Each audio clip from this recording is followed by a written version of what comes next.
Hey, everyone, welcome to the podcast. I have Alex Delgado, friend, business partner, here on with me today. Alex Delgado is a naval officer, real estate investor, and the reason why he's on today is he is the founder of Trident Media. And I'm excited for multiple reasons to go through this podcast, this video with him, and we'll get into all of those reasons as we continue to go on. But I think one of the things I'm most excited to share about is his ability to help influence people in the world of real estate and the different aspects that he's able to teach people and coach people on how they can work and move through the world of real estate. So, Alex, if you don't mind giving a brief, quick introduction into what exactly Trident Media is. Yeah, so I founded Trident Media because I just, number one, I have a passion.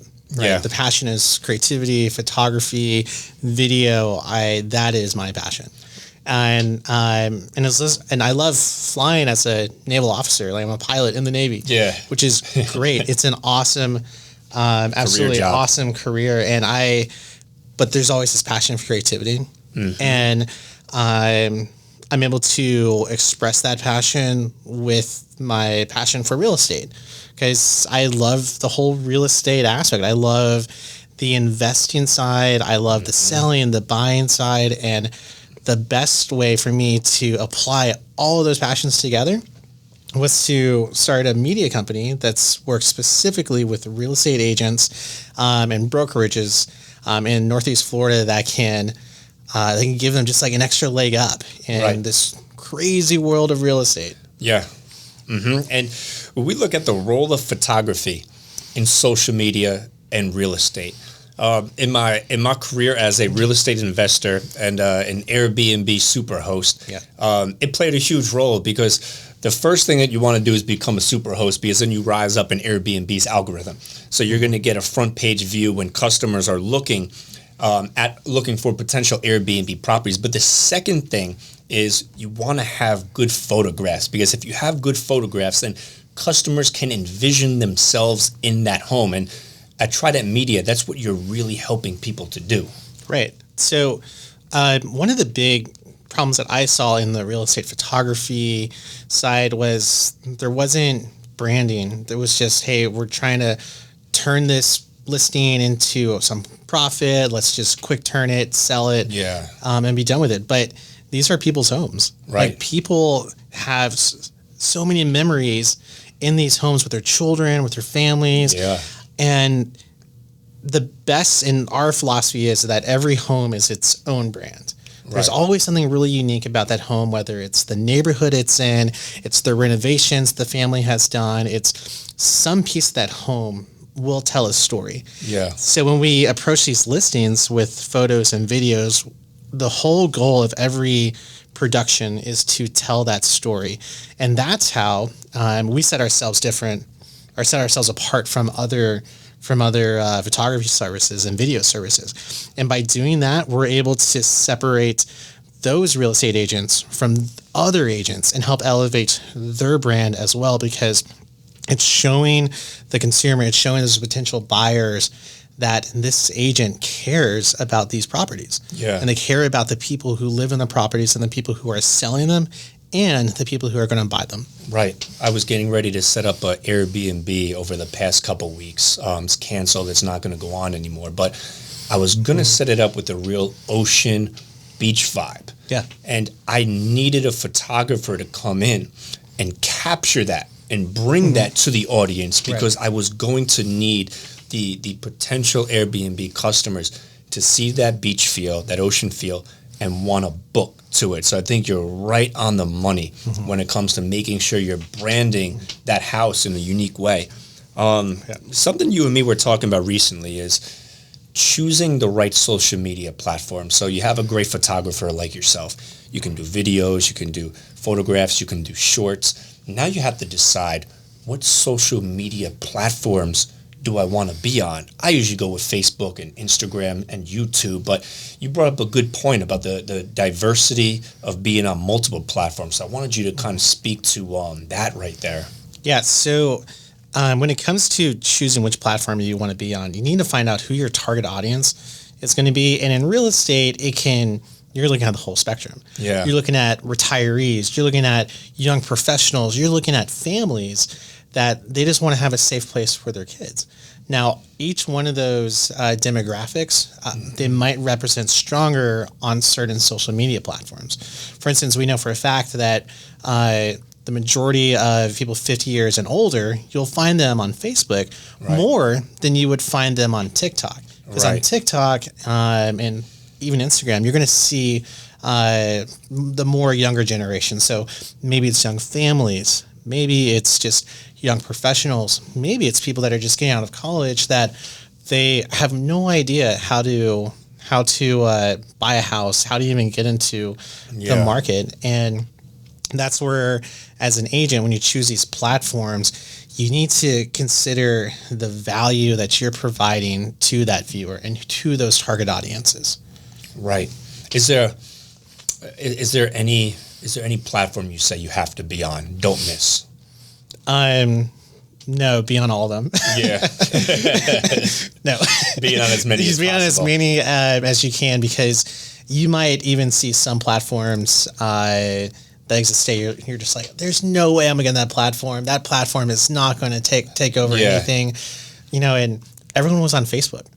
And then when Instagram came out, everyone kind of started migrating to Instagram, but it wasn't this overnight success. But a lot of people completely they didn't want to deal with Instagram at all. And instead you saw Instagram completely rise. Like the exact opposite happened. Right. And you have businesses that are saying, no, we're not going to advertise on Twitter. No one's going to be on Twitter. Yeah. And you see Twitter's now, compared to when Twitter started in 2006, Twitter is just it's probably like the global market for chat, for just talking with people, for sharing your opinions. Like that is the town center for thoughts and ideas. Is Twitter. So you can't write off one platform over the next. You have to choose which ones you can manage. Some people will go with companies to help manage their social media accounts. Right.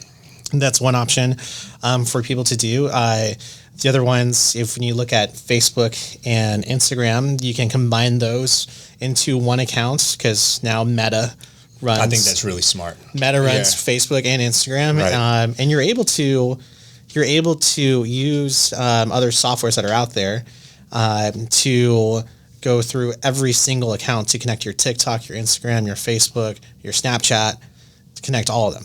And you were mentioning the other night how Shorts has become in demand, and companies like YouTube are even trying to kind of push that more on consumers or content creators than usual. Yes. So when it comes to Shorts, the leading video short company right now is TikTok. TikTok. Like it is. Right. They're crushing it, right? Yeah. But they're taking a lot of the market share from Google, who owns YouTube. That's right. And everyone's migrating over there. But just in the last year, YouTube created YouTube Shorts. They wanted to have some way to fight back, or to bring some of those users back to YouTube. And even now, what you're seeing with creators on the YouTube side, in the last month, YouTube decided to monetize YouTube Shorts. So when you start monetizing the YouTube Shorts, you get more creators going in there, providing more value to their audience. And I noticed a lot of real estate people that are podcasters online, YouTube podcasters, that had formerly just done nothing but YouTube videos, have now switched over to Shorts. And they're putting out a lot of Shorts, because I think, like you said, that is what YouTube wants to see to drive more traffic through to those content creators. Exactly. So you're seeing a lot more agents start to migrate over there, because that's where a lot of their target audience is. You know? And if you're listening to this podcast in 2023, the summer of 2023, then this is pretty accurate information, right? Right. But 5, 6, maybe a year from now, things are going to be different. They are. So the ever-evolving world. So part of being... how do you stay up on all that? You stay very in tune. I think your sister was on the video with us the other night. You stay very in tune to all the different trends that are going on. Yes. So this goes along with following people that provide value. Yeah. And if I follow a bunch of social media accounts that pretty much follow exactly what I'm talking about, right. and they provide that value to me, so I can share it with real estate agents and everyone around, right? That's the best way to keep up with it. But you have to have a pulse on those platforms, so you can have a pulse on your target audience. Yeah. And I think you need to have a level of consistency too. Once you decide to dedicate yourself to actually going through and branding yourself or creating some campaign, it's that consistency, whether it's, and I wonder, would you recommend a consistency of posting once a week on all platforms, twice a week, 3 times a week? What's your view on levels of consistency there? So when it comes to posting, you just got to post. Yeah. Like, you just got to get on there. If you have an opportunity to post something, do it. If you go talk to a bodybuilder, right? And you ask them, like, how do you find the time to go work out? Yeah, Like, I think that's a good comparison. To get just go to the gym, and like, how do you find that time? Yeah. And the response is, I make the time. Right. So because it's a priority for them to go to the gym, to work on a certain aspect to work on a certain muscle group that day. Right. Or to follow a plan. So if you want to do well on the social media realm, you have to make it a priority. Once you make it a priority, then it just becomes second nature to you, and it becomes more fun than work. Yeah. I think before I ask you two different styled questions, 2 different styled topics, one thing I had written down was just the overall importance of making sure in videos and photographs you have good quality. Of the Airbnbs that you did for me, the 3 of them that you took photos of for me in Jacksonville, they did really great. And those photographs were the entryway for customers to come into there. So I don't think you can put enough of an exclamation point on having good quality photos in real estate, or honestly, probably in any kind of small business that you want to run that's out there. Oh yeah, I've seen photos. I saw a listing here in Jacksonville where you see the real estate agent in front of the mirror taking the photo, and I've seen them you're just like, too. what is going on? and it's not good. And you actually click on it because it's like, you don't expect it to be that bad, right? And then it's that bad. And taking the time to hire a professional photographer to give that listing the attention it deserves, it pays dividends in the end. Absolutely. I mean, most of my Airbnbs would hit an occupancy rate of 90% or higher. Again, the first thing goes to getting the Airbnb Superhost, because it's a badge you ride in the algorithm. The second thing is you got to have good photos. I do see other Superhosts that don't have the best of photos that are on there, and hey, they probably get 60%, 70% occupancy, something like that. But if you want that 90%, if you want those photos to really pop, you got to invest the time in a good photographer. It goes a long way. Absolutely. Same with the properties I had down in South Florida. I had my friend John Carlo do them down there, and they just excellent photos. The next thing I wanted to talk about is something that had connected with me often in the corporate world, where I had other managers who'd often ask me or mention or say things along the lines of, hey, I'm not the biggest fan of my job right now. I might not even like it all that much, but it's the only thing that I got going on. As a naval officer, somebody, and that's not a naval officer of the reserves. So I'm not knocking the reserves. I was in the reserves for 6 years myself. But as a full-time naval officer, someone that has 3 investment properties, and you now have your own branding company, how do you make time to make sure that you do a good job with your branding company and make sure that you really serve all those people that you're working for that are out there? Yeah, so I think initially it's setting expectations. Like, you can't just quit your job and go work immediately for these companies. So having those expectations, then you're able to framework how you want to devote your time to that company or to that side hustle that you're working on. Then the next step of that is like, okay, how much time do I actually have to spend? Then you ask yourself, how can I do what I need to do in that amount of time? Yeah. Once you get to that stage, you got to start looking for ways to automate certain aspects of your company, of your business. So when it comes to investing in real estate, I used a company that does everything from writing leases to I remember you telling me collecting about this, payments to submitting maintenance work. It's all automated, and I spend maybe 30 minutes out of the month just checking on the property. I send a message to the tenants saying, "Hey, I just want to check in, see how things going. If anything needs to be fixed, let me know." Yeah, I'd actually like to look at that closer with you. That's interesting. Yes, yeah. So, and the company I use is called Avail.co. Okay. It's $5 a month per listing or per house. Yeah. That you have on there. Yeah. And yeah, my tenants, they sign up for automatic payments. I'm not like, hey, I'm not messaging them. It's all automatic, and it's automatically taken out of their accounts, and everything. When it comes to, so that I was able to work on that. That saves you time with your real estate. Yeah. So then I can those investing endeavors, right? Exactly. There. So then I can go and focus on photography and video. Yeah. Where I'm like, okay, how do I find the time to edit, to shoot, to edit, then to deliver it to my clients. So I just found this awesome automation software for providing deliverables to clients.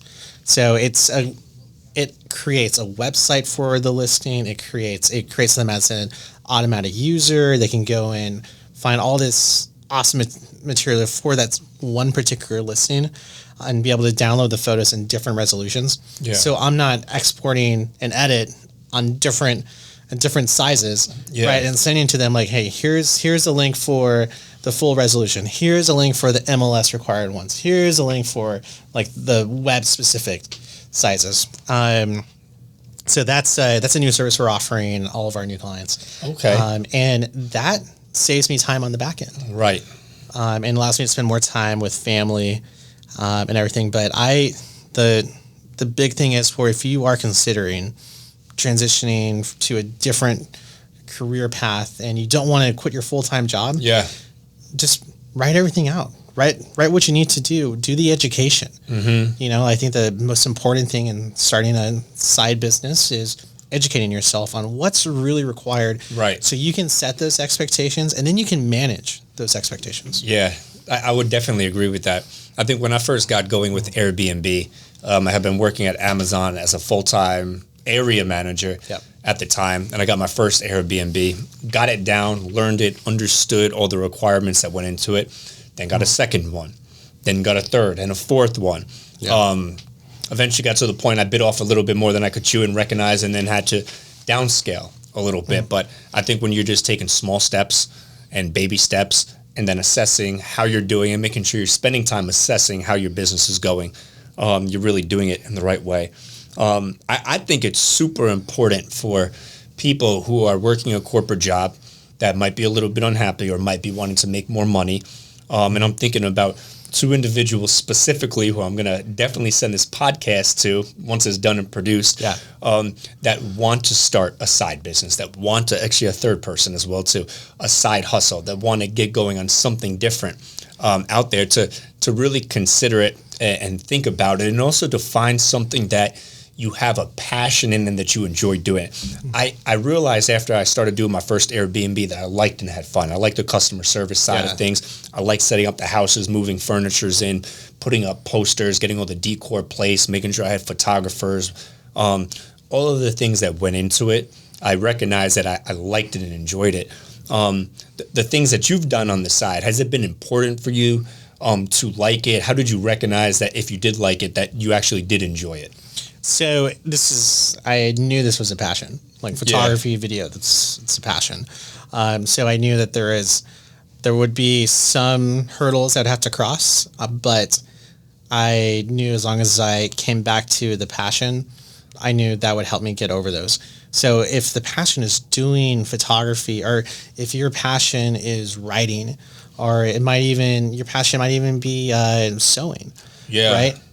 And you're still doing those 9-to-5 jobs.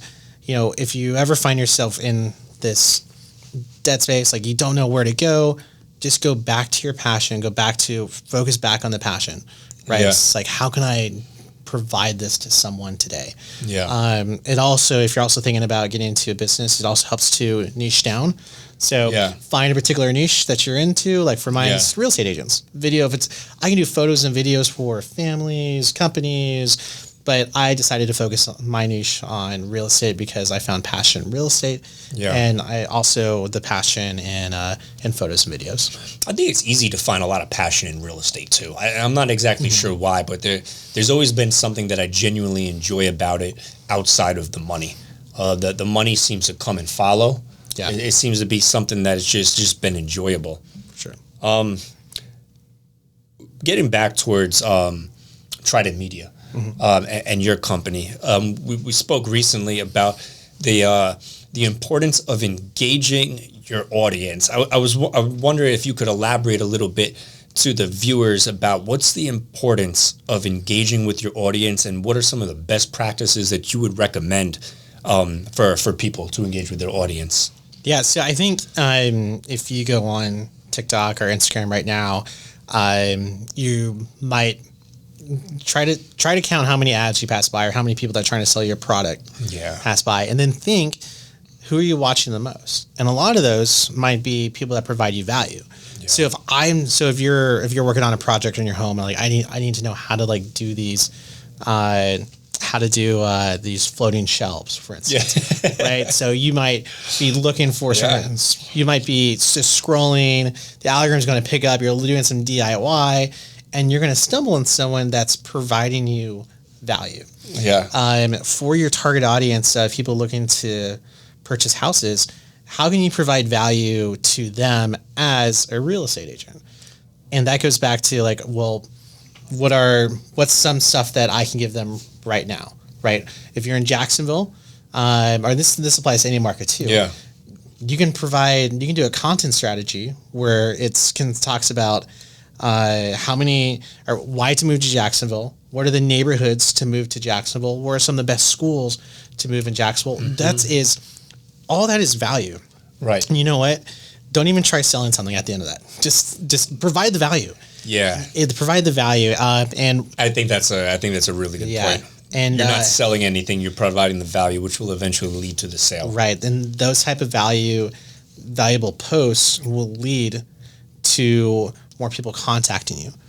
So if you had a painting store, like wine and painting, and you're the owner of a part-time business for wine and painting, the value would be showing your store, showing what you can do, showing your display, not necessarily trying to sell your brand to the viewers. Yeah, you're not trying to sell. You might not want to sell like, hey, we're selling our paint class, or we're selling our wine and painting. Instead, sell the value of coming there with your friends, having a memorable time there, having a beautiful painting in your home. Yeah. Like imagine like a cool video of just, this awesome painting in your home, and it just zooms in, and then it's next thing you know, it's like zooming back out and you're in the paint studio, and that's where it happened, where you made this awesome memory that's in your home.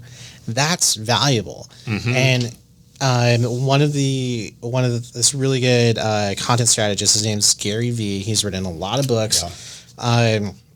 His thing is jab, jab, jab, hook, right? Yeah. So, I guess if you're not into boxing, it's probably kind of understand.